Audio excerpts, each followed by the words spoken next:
Olá, este é o canal multiplataforma Escola de Direito. Os melhores professores reunidos em todos os lugares. Aulas ao vivo, das 8 às 23, de segunda a sábado.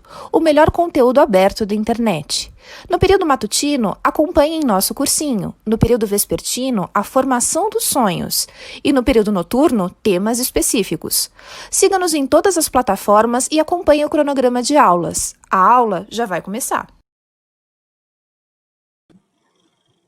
Olá, pessoal. Eu sou a Marina e vou estar com vocês nas aulas de prática penal toda terça-feira. Na aula passada, nós tivemos uma visão geral a respeito das nossas aulas e hoje nós vamos iniciar com a queixa-crime. A queixa-crime, pessoal, nós temos que lembrar que ela é a primeira peça no processo penal. Isso porque nós temos tanto a denúncia ou a queixa que será oferecida como primeira peça da acusação, para que posteriormente o juiz decida se vai receber ou rejeitar essa peça. Então, nós vamos estudar hoje a queixa e todos os elementos que compõem, que estruturam a queixa-crime. Nós começamos, pessoal, lembrando que nós temos a ação penal prevista no nosso artigo 100 do Código Penal, e a ação penal nada mais é do que o direito de exigir do Estado a aplicação do direito penal objetivo, satisfazendo o direito subjetivo do autor da demanda. Nós temos duas espécies de ação penal no nosso Código. Nós temos aquela que ela é promovida mediante a denúncia pelo Ministério Público, e nós temos a queixa-crime, que será promovida pelo ofendido ou pela vítima da prática criminosa. Quando nós falamos que uma das ações será promovida pelo Ministério Público e outra pela vítima, é importante nós lembrarmos em qual momento eu sei que determinado crime será de iniciativa pública, que é aquele que é promovido pelo Ministério Público, a ação, ou quando determinado crime é de iniciativa privada. Quando que eu sei isso? Como que eu sei? Como que eu chego a essa informação? Bom, para isso nós temos que chegar até o artigo 100 e nós vamos analisar o que o artigo 100 traz para a gente. Vejam, o artigo 100 caput menciona, lá do Código Penal, que a ação penal é pública, salvo quando a lei expressamente a declara privativa do ofendido.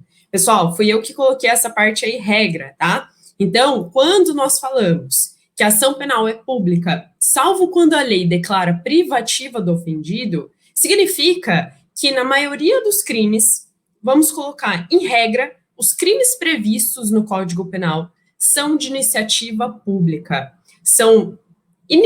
É iniciada a ação mediante o oferecimento da denúncia por parte do Ministério Público. Agora, excepcionalmente, nós temos que o parágrafo 2º e 3º tratam da possibilidade da vítima oferecer a queixa-crime, iniciar a ação penal. E quando que isso acontece? Vejam o parágrafo 2º. Ele menciona que a ação é de iniciativa privada, ela é promovida mediante queixa do ofendido ou de quem tem a qualidade para representá-lo. Então, pessoal, aqui ele diferencia o artigo 100, a ação pública, daquela ação de iniciativa privada. Lembrando, na maioria dos casos, os crimes nada vão dizer, nada vai estar descrito em cada crime do Código Penal a respeito se é de ação penal pública ou de ação penal de iniciativa privada. Nesses casos, se nada for dito quando você estiver lendo o crime, determinados crimes, significa que segue a regra de iniciativa pública. Agora, em alguns crimes, nós vamos nos deparar com a questão que é mencionado, que aquela ação penal, ela será de iniciativa privada, ou seja, sempre que nós tivermos crimes que são movidos mediante iniciativa privada, vai estar expresso no artigo, seja no próprio artigo do crime, seja nas disposições finais ou transitórias. Então, vamos ver alguns exemplos. Vejamos aqui, pessoal. Nós temos o artigo 145 do Código Penal, que trata dos crimes contra a honra. No artigo 145 é mencionado que nos crimes previstos nesse capítulo, que são todos os crimes contra a honra, somente se procede mediante queixa, ou seja, no momento em que o legislador define em determinado crime, ou no finalzinho daquele capítulo, que aqueles crimes serão promovidos mediante queixa, ele está especificando a ação penal privada aqui. Outro exemplo aqui importante, nós temos no artigo 179, fraude à execução. É mencionado no parágrafo único desse artigo que somente se procede mediante queixa, ou seja, a vítima da fraude à execução deve iniciar essa ação penal, se ela tiver interesse de iniciar uma ação penal, a decisão é dela, será dela essa decisão, ela deve iniciar através de queixa-crime. Ela vai contratar, buscar um advogado, um profissional, para poder oferecer a queixa-crime, relatando toda a ocorrência que se deu, quem é o autor daquela prática delitiva, relatando a qualificação das partes e pedindo a condenação pelo crime praticado. A mesma coisa nós vemos no exercício arbitrário das próprias razões. Esse artigo 345 do Código Penal, ele já foi cobrado no exame de ordem de segunda fase. Vejam que interessante. O exercício arbitrário das próprias razões é um crime que é cometido pelo indivíduo que busca fazer justiça pelas próprias mãos, quando a pretensão dele é legítima. Nesse caso, pessoal, nós temos que, se eventualmente a prática da conduta pelo agente não envolver violência, essa ação será promovida mediante queixa. Se ele se utilizar de violência, volta a ser ação penal pública. Se eventualmente não tiver o uso de violência, é ação penal privada.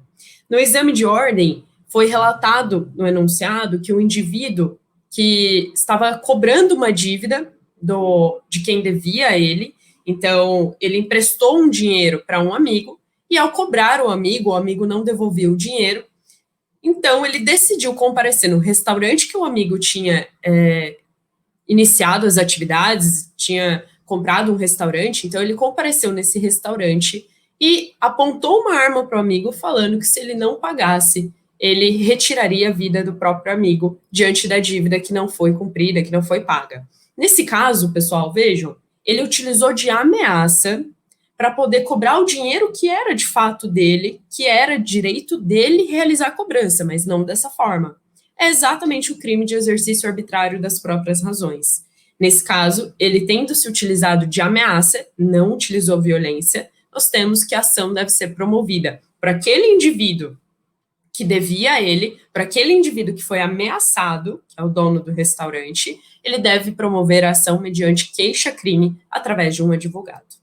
Então, nós vimos que, para descobrir se eu tenho que iniciar a ação mediante queixa-crime ou se eu tenho que noticiar isso na delegacia, ao Ministério Público, porque a ação é de iniciativa pública, nós temos que analisar cada crime, cada artigo do Código Penal da parte especial, para saber se é mediante ação penal privada, que vai estar escrito de forma expressa, ou se segue a regra e nada diz, sendo então de ação de iniciativa pública. Pessoal, só para a gente fechar esse raciocínio, quando nós temos crimes como a questão do furto, do roubo, do homicídio, nenhum deles menciona se é de iniciativa privada. Nenhum deles fala da queixa-crime ou que a ação deve ser promovida pela iniciativa privada. Nesse caso, se nada fala no tipo penal ou nas disposições finais, significa que eles são de iniciativa pública, ok?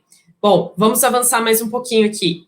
Na queixa-crime, nós temos uma estrutura para que seja oferecida a queixa-crime. Então, vamos imaginar que vocês perceberam que aquele crime será promovido pela iniciativa privada. Então, eu vou elaborar uma queixa-crime e eu tenho que seguir uma estrutura para elaborar essa peça. Uma estrutura que nós iremos ver muitas vezes em outras peças também ela se repete. Essa estrutura que se repete, estou só mencionando como o endereçamento. Lá no primeiro parte da sua peça, você vai apresentar o endereçamento. Em alguns casos, você tem que apresentar a qualificação das partes, nós temos que colocar o fundamento da peça. Essa estrutura básica, nós vamos ver desde a queixa-crime até nossas últimas peças. Passa pela fase recursal e também pelas ações autônomas de impugnação. Então, aqui, pessoal, falando especificamente da queixa-crime, nós temos o endereçamento, vamos estudar a qualificação das partes, quem eu preciso qualificar, quem é o querelante e quem é o querelado. Nós vamos estudar também o fundamento da queixa-crime, se eu devo usar o artigo 100, parágrafo 2º, ou o artigo 100, parágrafo 3º. Falaremos sobre os elementos da queixa, o que precisa conter necessariamente na minha queixa-crime, e os requerimentos e o prazo. Começando, então, pelo endereçamento, pessoal. Quando nós falamos do endereçamento da queixa-crime, tomem muito cuidado com relação ao endereçamento, se vai ser encaminhada ao juizado ou ao procedimento comum, à vara comum. Então, quando falamos do endereçamento, vejam, é importante que nós tenhamos a ideia qual é a pena do crime que está sendo imputado. Para descobrir se eu devo encaminhar minha queixa-crime para o juizado ou não, eu preciso saber primeiro quais são os crimes que eu vou imputar ao indivíduo que praticou a conduta criminosa e qual é a pena máxima desse crime. Por quê? Lá no artigo 394 e seguintes, nós vemos a distinção entre os procedimentos. Então, nós temos aqui que o procedimento ordinário será aquele que será seguido pelos crimes com pena igual ou superior a 4 anos. Nós temos o procedimento sumário, que é aquele que os crimes têm pena inferior a 4 anos, e o procedimento sumaríssimo, para as infrações de menor potencial ofensivo na forma da lei. Mas vejam, quando falamos do procedimento sumaríssimo, nós falamos do juizado especial criminal. Então, qual é a pena que diferencia o procedimento sumário do procedimento sumaríssimo do juizado? O artigo 61 da Lei 9.099, de 95, traz isso para a gente, traz essa distinção. Toda vez em que a pena do crime for de até 2 anos, cravado ali, até 2 anos a pena do crime, seja um crime ou vários, eu terei que fazer essa soma, sempre olhando a pena máxima, nós teremos que aquela peça, aquela queixa-crime, seguirá o procedimento sumaríssimo. Então, toda vez que os crimes tiverem pena máxima até 2 anos, nós encaminharemos o endereçamento, será direcionado ao juizado especial criminal. Bom, nesse caso, pessoal, vejam, quando nós estamos falando da soma dos crimes, quando é um crime só, é fácil. Eu visualizo, eu vou verificar qual a pena máxima do crime para descobrir se é juizado ou não. Então, vejam a calúnia, como só a título de exemplo. Calúnia, pena de detenção de 6 meses a 2 anos. Olhem sempre a pena máxima. Se, eventualmente, você estiver imputando calúnia, o seu cliente estiver imputando calúnia a outrem, nesse caso, como a pena chegou até 2 anos, ele vai seguir o procedimento sumaríssimo do juizado especial criminal, que é para onde vocês irão endereçar essa peça. Agora, e se eventualmente nós temos, além da calúnia, um outro crime, como difamação ou até mesmo a injúria? Bom, se vocês imputarem 2 crimes ali diante dos fatos narrados, vocês terão que analisar esse endereçamento através da soma das penas, sempre olhando o patamar máximo dessas penas. Vejam, a calúnia tem pena de até 2 anos e o crime de difamação tem pena de 3 meses a 1 ano. Significa que a soma delas vai ser excedente ao procedimento do juizado. 3 anos já não é mais juizado especial criminal. Então, aqui, pessoal, sempre para chegar a esse endereçamento, analisem a pena máxima do crime que está sendo imputado e, se tivermos mais de um crime, somem as penas máximas. Inclusive, é importante também lembrar que, além da soma das penas dos crimes, vocês têm que considerar também as causas de aumento e diminuição de pena. Sempre aumentando no patamar máximo e sempre diminuindo no patamar mínimo, se tiver alguma causa de diminuição. Então, vamos só a título de exemplo também, imaginar que vocês têm um crime de calúnia que foi cometido pela internet. Pessoal, nesse caso, o artigo 141, ele traz que haverá um aumento de 1/3 quando os crimes contra a honra tiverem sido cometidos por meio que facilite a divulgação ou na frente de várias pessoas. Bom, meio que facilite a divulgação, a gente pode pensar na internet.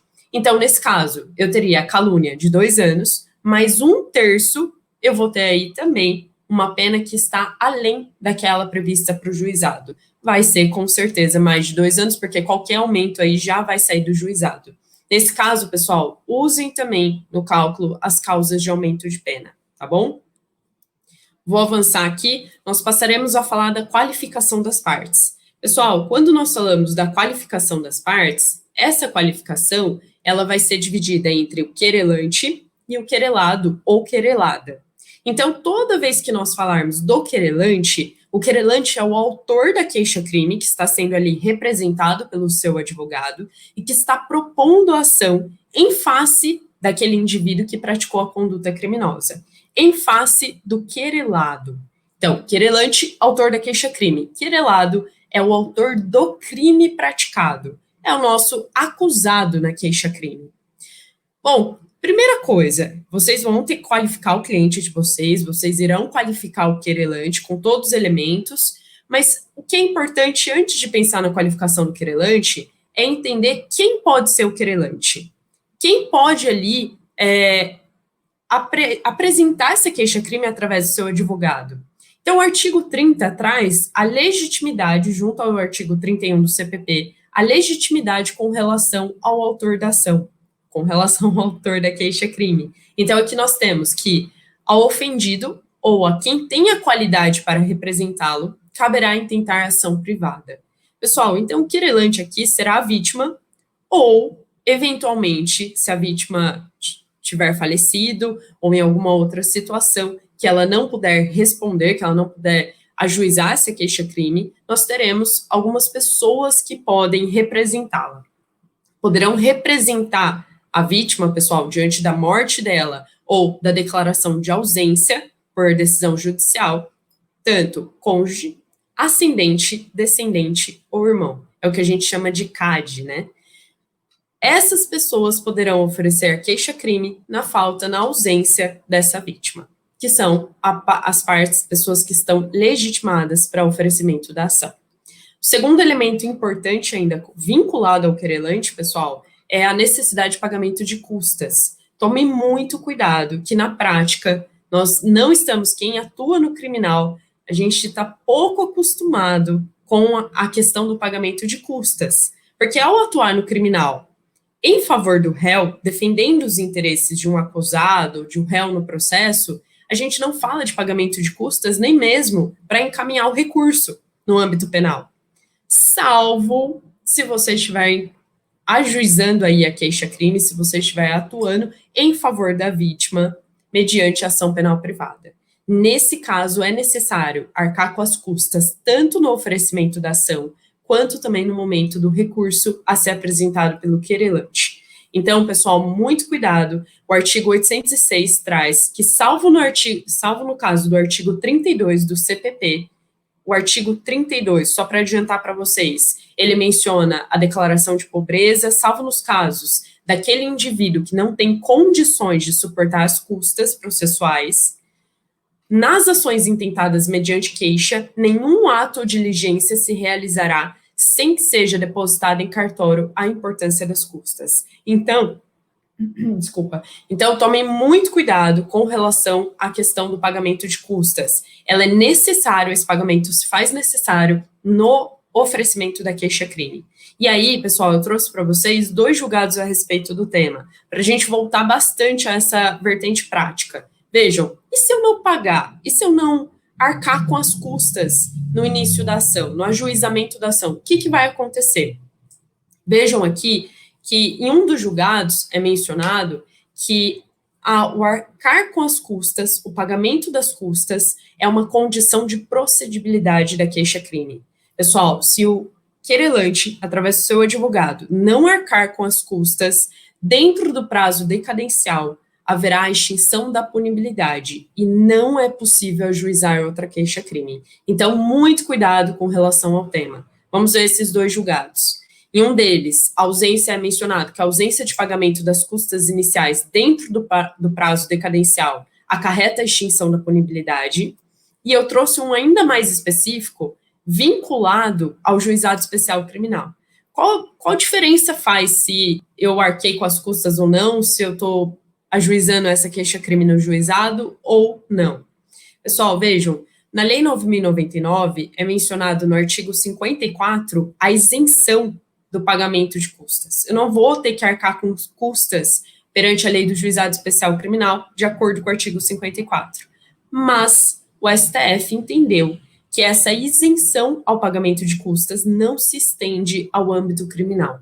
Então, tome muito cuidado com esse aspecto. Mesmo que na Lei do Juizado Especial Criminal conste a questão que não é necessário ao menos para o oferecimento da ação, arcar com custas por parte do autor, isso não se estende ao âmbito criminal. Significa aqui, pessoal, que independente se eu estiver oferecendo a queixa-crime perante o juizado, em razão da prática de um crime com pena até 2 anos, ou que estiver fora do juizado, se faz necessário o pagamento das custas. Pode ser até que o indivíduo, que o querelante, tenha esquecido de pagar no início da ação. Então, ele tem esse período decadencial de 6 meses, que nós iremos falar como nosso último elemento para arcar com o pagamento das custas. Do contrário, será reconhecida a decadência e a consequente extinção da punibilidade.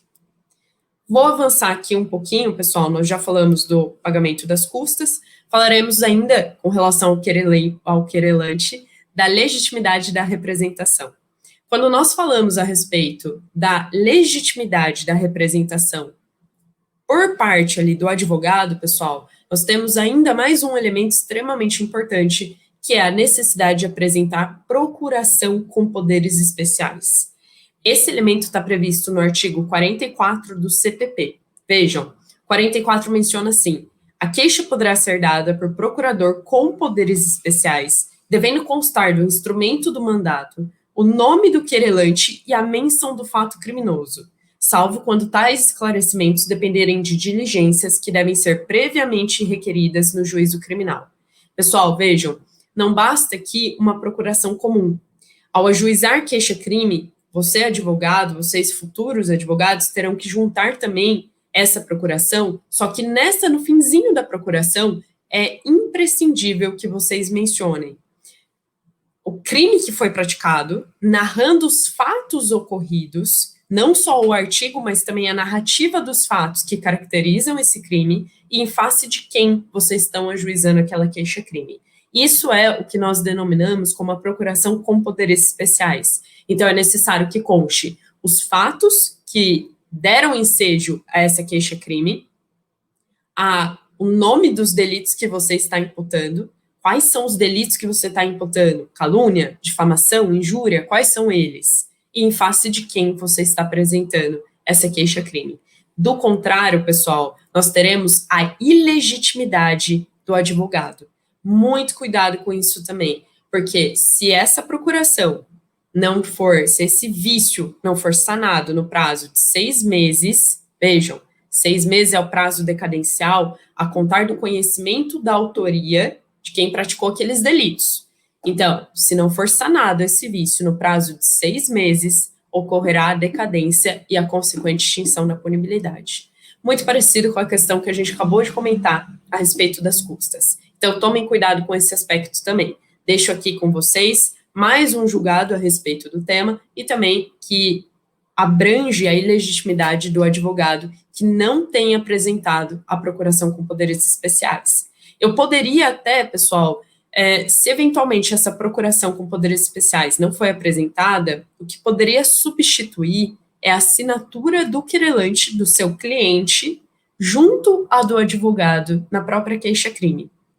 Isso seria substitutivo à procuração com poderes especiais, porque demonstra que ele está de acordo com tudo que foi narrado, da forma como foi narrado, você narrou os fatos, apontou qual a caracterização criminosa, então a gente preenche os requisitos do artigo 44 também com aquele cliente assinando junto com você a ação penal. Bom, passamos agora a falar a respeito do querelado, ou da querelada.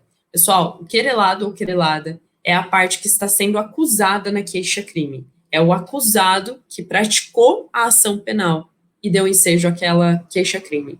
Vejam, o artigo 41 menciona que é necessário que seja realizada a qualificação do acusado ou pelo menos que sejam apresentados os esclarecimentos pelos quais se possa identificá-lo. Veja, que diferença é essa? Quando que eu utilizo a qualificação? Quando que eu utilizo os esclarecimentos que posso identificá-los? O que significa isso? Pessoal, aqui nós temos que, em diversas situações, pode ser que aquele indivíduo, o querelante, o seu cliente, não tenha o nome completo, os documentos do indivíduo que ele está acusando, do indivíduo que é o querelado, que tenha praticado o crime. Então, nesses casos, se eu não tenho todas as informações a respeito do querelado, significa que eu não posso iniciar a queixa-crime? E o prazo decadencial já correndo? Vejam, no processo penal, a ausência de informações completas a respeito da parte, a respeito do acusado, não inviabiliza a ação penal. É isso que trata o artigo 259 do CPP. Ele menciona que a impossibilidade de identificação do acusado com seu verdadeiro nome ou outros qualificativos não retardará a ação penal, quando certa a identificação física. Então, mesmo que eu não tenha o nome completo, mesmo que às vezes eu só tenha um apelido daquele indivíduo, eu posso apresentar queixa-crime. Com os elementos, qualificando esse indivíduo, esse acusado, com os elementos que eu tenho, com as informações que eu tenho, que fazem com que ele se torne identificável. Então, eu posso apresentar o apelido dele, posso apresentar o local em que ele pode ser encontrado, e a queixa-crime pode ser iniciada, oferecida com esses elementos. Não tenho a qualificação, mas eu tenho esclarecimentos pelos quais ele pode ser identificado. Avançando, pessoal, passamos agora ao fundamento da queixa-crime. Quando nós falamos dos fundamentos da queixa-crime, nós temos duas possibilidades. A primeira possibilidade é apresentar a queixa-crime com fundamento no parágrafo 2º do Código Penal. Vejam, quando no artigo 100, parágrafo 2º do Código Penal, ele trata da ação de iniciativa privada. É o que nós falamos no começo da aula. Então, a ação de iniciativa privada, ela vai ser proposta pela vítima, pelo ofendido, através do seu advogado. Então, o artigo 100, parágrafo 2º, dentro da queixa-crime, é a nossa regra. Agora, o artigo 100, parágrafo 3º, ele trata de uma exceção, na qual o Ministério Público, que era o autor da ação penal de iniciativa pública, ele permaneceu inerte. Ele nada fez, ele não ajuizou essa ação.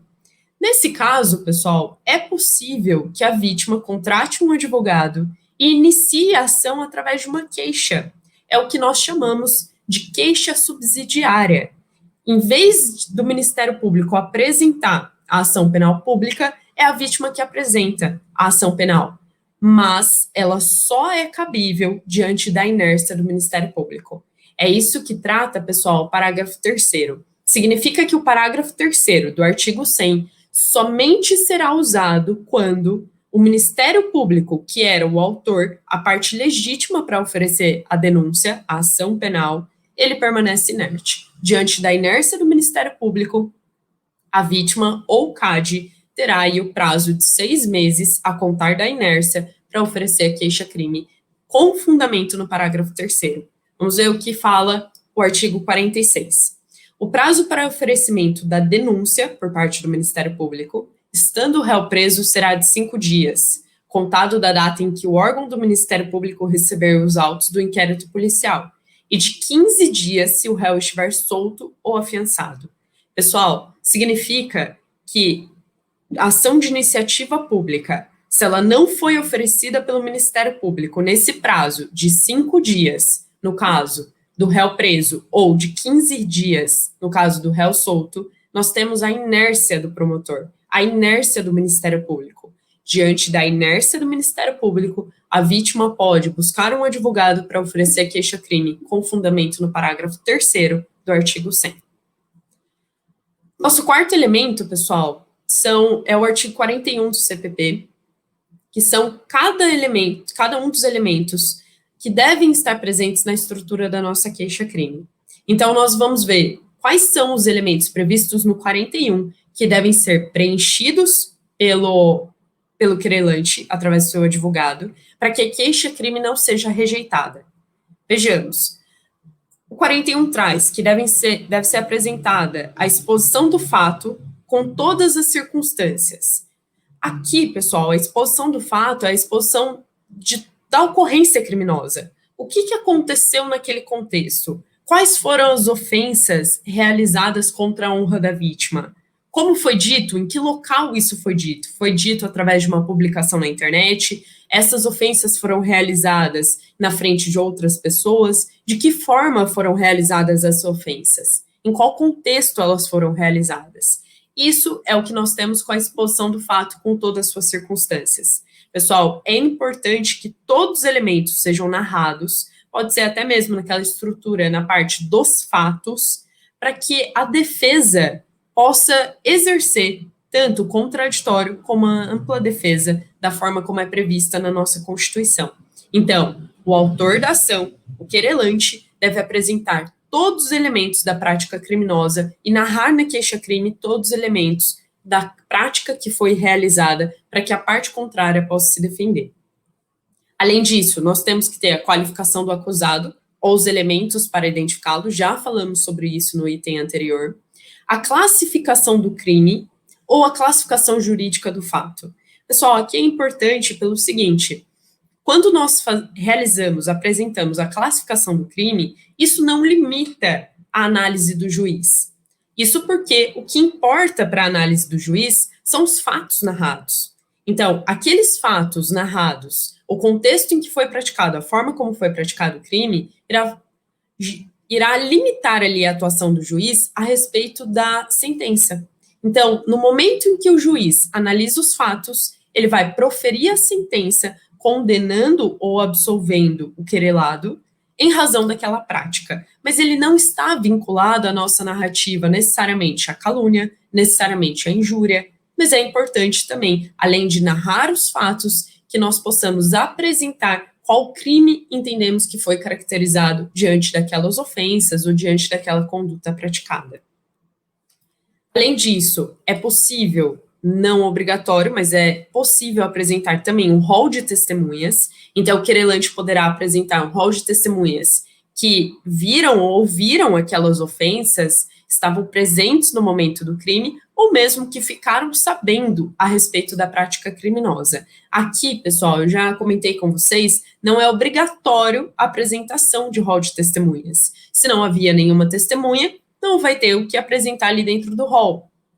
Ainda assim, é importante que o querelante apresente as testemunhas que ficaram sabendo a respeito do crime, ao menos, porque aqui, pessoal, o momento adequado para apresentar esse rol de testemunhas, para apresentar quem foram os indivíduos que ficaram sabendo, que viram a prática criminosa, é na nossa primeira ação.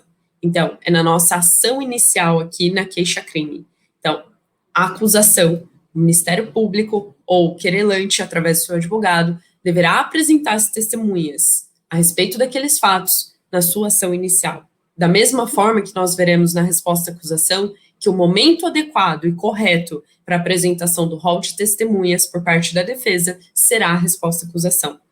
Não apresentado no momento adequado, haverá preclusão do direito de apresentação dessas testemunhas. Salvo, é lógico, algumas exceções, quando esse indivíduo comparece e não tinha sido informada o conhecimento dele, ou até mesmo ninguém tinha chego ainda a essa testemunha durante o momento da investigação. Nós passaremos sobre esse tema também um pouco mais adiante. Pessoal, o número de testemunhas. Com relação a esse rol, o número de testemunhas que eu posso apresentar depende do procedimento que o processo está tramitando, ou irá tramitar, no caso da queixa-crime. Se for procedimento ordinário, nós teremos como apresentar até 8 testemunhas. No procedimento sumário, são até 5 testemunhas. Se for caso do tribunal do júri, para o plenário do tribunal do júri, a segunda fase, nós teremos até 5 testemunhas no máximo. E, por fim, nos casos dos crimes de uso e tráfico de entorpecentes, também 5 testemunhas. Então, é importante se atentar também ao número de testemunhas que podem ser apresentadas de acordo com cada procedimento. Ainda aqui, pessoal, relativo à queixa-crime, nós temos alguns elementos relevantes a fazer um apontamento, uma observação a respeito dos requerimentos. Vejam, nós falamos dos elementos essenciais a serem apresentados durante a queixa-crime, nós falamos da qualificação das partes, da narrativa dos fatos. Agora, no requerimento, que não pode deixar de ser apresentado. Pessoal, nós temos que, ao requerer, ao final da peça, você deve requerer a intimação do Ministério Público. Isso porque, por mais que ele não seja o autor dessa ação, o Ministério Público é o fiscal da lei. Então, ele pode sim intervir e ele vai se manifestar a respeito da queixa-crime apresentada, nos termos do artigo 45 do CPP. Além disso, nós temos que é extremamente importante, talvez o pedido mais importante da peça aqui que estamos estudando, é a condenação do querelado. Pessoal, se não for requerida a condenação, o juiz pode reconhecer a perempção e a extinção da punibilidade. Então, o artigo 60 trata que nos casos em que somente se procede mediante queixa, considerar-se-á peremptação penal quando o querelante deixar de formular o pedido de condenação nas alegações finais. Então, tem que tomar muito cuidado, pessoal, tanto na queixa-crime, como também lá nas alegações finais ou nos memoriais, é importante apresentar o pedido de condenação do querelado. Além disso, pode ser apresentada também o pedido de indenização. A indenização está prevista no artigo 387, inciso 4 do CPP, e essa indenização ela vai ser concedida pelo juiz em caso de sentença condenatória. Então, é importante realizar esse pedido também. O prazo para finalizarmos o tema, pessoal, queixa-crime, o prazo é de 6 meses, nós já tratamos sobre isso, mas é importante lembrar, o prazo de 6 meses começa a contar a partir do momento do conhecimento da autoria da prática daquela infração penal.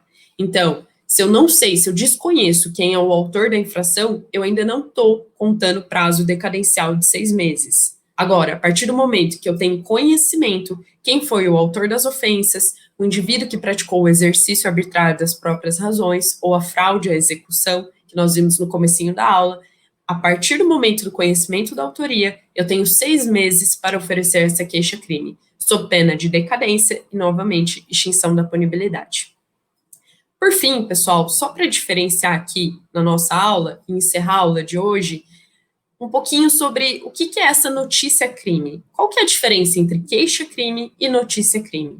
Vejam, a notícia-crime, pessoal, ela é a exposição do fato criminoso à polícia ou ao Ministério Público. Então, a partir do momento que eu tenho conhecimento de um fato criminoso, eu posso narrar esse fato, noticiar esse fato criminoso na delegacia de polícia, através de um boletim de ocorrência, através, em alguns estados, é chamado de registro de ocorrência, RO. Aqui no estado de São Paulo, nós estamos acostumados a falar do BO, que é o boletim de ocorrência. Então, ao noticiar esse fato, seja na delegacia, seja perante o promotor de justiça, através até mesmo de uma petição, estou fazendo uma notícia-crime. Pessoal, nesse caso, a notícia-crime ela pode ser utilizada quando o crime é de ação penal pública. Então, o cliente chega até seu escritório, noticia que ele foi vítima de um crime, vamos supor, de estelionato, e o estelionato é importante que nós temos ainda a representação agora como regra, mas pode ser também outro crime, como crime de furto, crime de roubo, e ele chega até seu escritório narrando essa ocorrência. Nesse caso, pode ser feito, você não tem ainda como elaborar uma queixa-crime, primeiro, porque é uma ação penal de iniciativa pública, e você só poderia iniciar através de queixa-crime diante da inércia do Ministério Público. Então, primeiro, eu preciso narrar esse fato às autoridades competentes. Eu posso indicar para que ele vá até a delegacia de polícia, ou mesmo posso realizar a notícia-crime em benefício do meu cliente. Então, essa notícia-crime, pessoal, de acordo com o artigo 5º do CPP, ela pode ser realizada por qualquer pessoa. Inclusive, ela pode ser realizada pela vítima ou por quem tiver qualidade para representar essa vítima. Quais são os elementos da notícia-crime para a gente encerrar aqui? Nós vamos perceber que vários elementos correspondem ao da própria queixa. Então, nós temos como elementos da notícia-crime a narração do fato com todas as suas circunstâncias, muito semelhante ao que nós vimos na queixa-crime, a individualização do indiciado, ou sinais característicos e as razões da convicção ou presunção de ser ele o autor da infração. Então, eu preciso apresentar os elementos que identificam o nome, a qualificação daquele indivíduo a quem eu estou imputando o crime, narrando que ele foi o autor do crime, mas também preciso explicar, preciso narrar o porquê que eu acredito que foi ele o autor do crime. Ou seja, eu preciso narrar o contexto em que aquela conduta foi praticada. E, por fim, deve ser apresentado também na notícia-crime a nomeação de testemunhas com indicação de profissão e residência, até para que possa ser realizada essa investigação, se for o caso. Se eu não tenho elementos suficientes a respeito de provas, se eu não tenho elementos suficientes a respeito da prática criminosa, eu preciso que haja uma investigação para colher esses elementos e sustentar a denúncia ou, eventualmente, uma queixa-crime. Então, nesse caso, pessoal, esse seu cliente ou até mesmo o advogado vai realizar a notícia-crime para poder encaminhar quais são os elementos que você tem conhecimento, seja com relação à qualificação do indivíduo, o contexto praticado, as testemunhas que acompanharam aquela prática criminosa, para que seja iniciada eventual investigação. Se em uma outra situação, você como advogado recebe seu cliente no escritório e ele já tem os elementos vinculados à prova daquela narrativa que ele realiza, a prova do crime que foi praticado, você pode encaminhar a notícia-crime direto para o Ministério Público. Se não for necessária a investigação e a ação foi de iniciativa pública, você pode encaminhar todos esses elementos, que pode ser uma gravação de uma reunião do síndico em que ocorreu os xingamentos ali dentro daquela reunião, você pode encaminhar as gravações realizadas ou até mesmo as imagens de eventual lesão corporal, você pode encaminhar tudo isso junto com a notícia-crime ao Ministério Público, diretamente ao Ministério Público, já que você já tem a prova da autoria e da materialidade ali criminosa, tá bom? Pessoal, nós encerramos nossa aula de hoje, então, vimos tanto queixa-crime como notícia-crime, e próxima aula nós falaremos a respeito da investigação e dos atos vinculados à investigação policial. Até a próxima aula e bons estudos!